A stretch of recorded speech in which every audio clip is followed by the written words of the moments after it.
Assalamualaikum warahmatullahi wabarakatuh. Alhamdulillahi rabbil alamin, wabihi nasta'in ala umulid dunya waddin.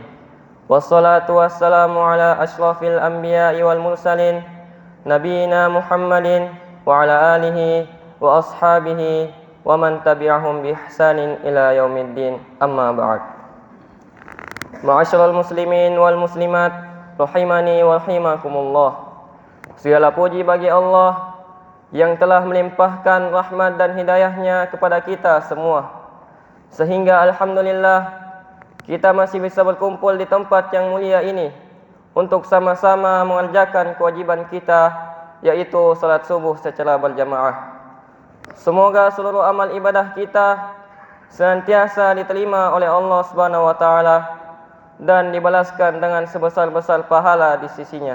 Amin amin ya rabbal alamin. Salawat dan salam semoga senantiasa tercurah kepada Nabi kita, Nabi Muhammad sallallahu alaihi wasallam. Allahumma salli wa sallim ala nabiyyina Muhammad. Jamaah sekalian yang dirahmati oleh Allah Subhanahu wa taala. Lisan merupakan salah satu nikmat Allah yang teramat besar yang dianugerahkan kepada hambanya.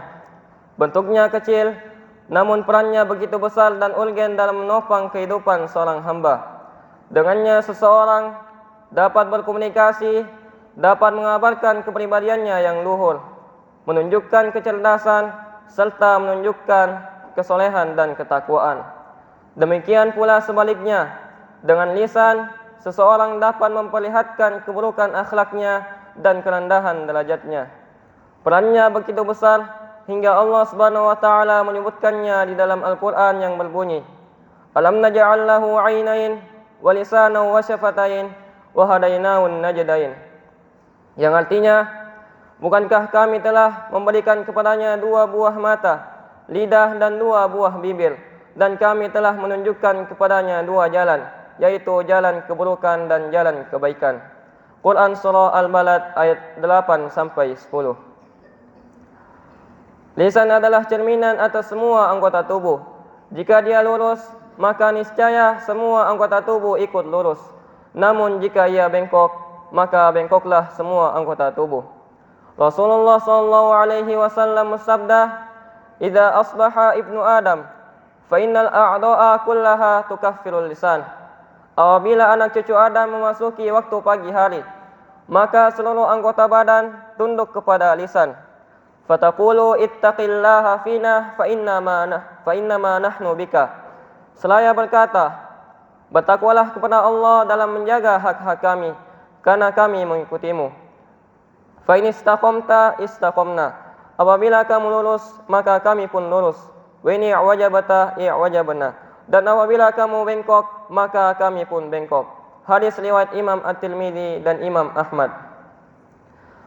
Betapa banyak orang yang telah terkubur, baik secara hakiki maupun secara maknawi, disebabkan karena lisan yang tak terjaga. Rasulullah sallallahu alaihi wasallam bersabda, "Fahal yakubbun nasa fin nari ala wujuhihim illa hasaidu alsinatihim." Tidakkah kebanyakan manusia itu diseret wajahnya di dalam neraka disebabkan karena hasil dari tanaman lisan dan mulut-mulut mereka. Hadis riwayat Imam At-Tirmidzi. Hal itu karena lisan senang mengembara ke tempat yang tak bertujuan. Lahannya luas, tiada terbatas dan bertepi. Dia memiliki peran yang besar di lahan kebajikan dan di dalam keburukan.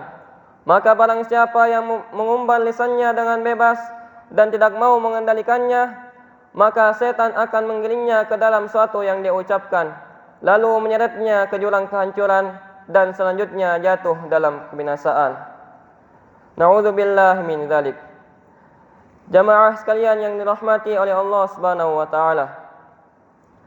Tidak ada seorang pun yang dapat selamat dari tergelincirnya lisan kecuali bagi orang yang mau mengendalikannya, sehingga lisannya tidak mengucapkan sesuatu kecuali sesuatu yang bermanfaat baginya di dunia dan di akhirat.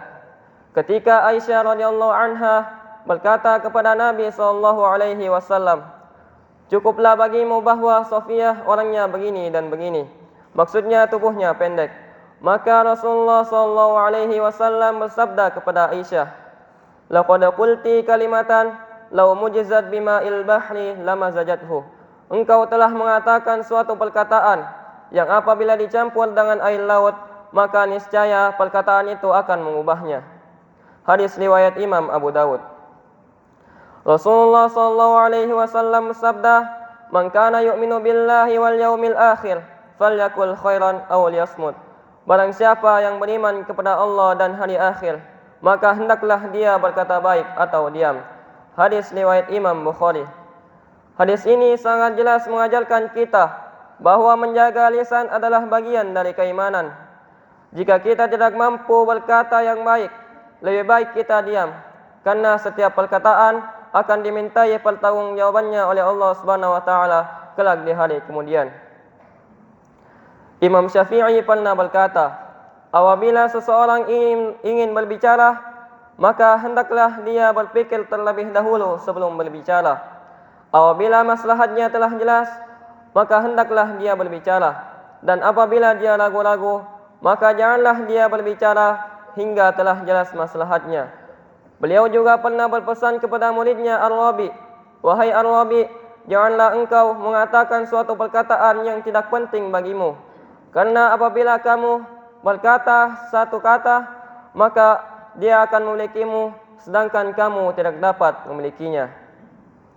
Rasulullah SAW bersabda, "Man yatmanu lima baina lahyaihi wa ma baina lijlaihi, atmanu lahul jannah."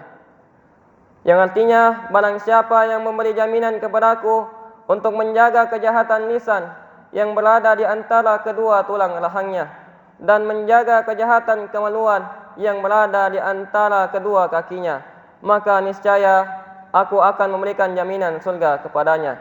Hadis riwayat Imam Bukhari.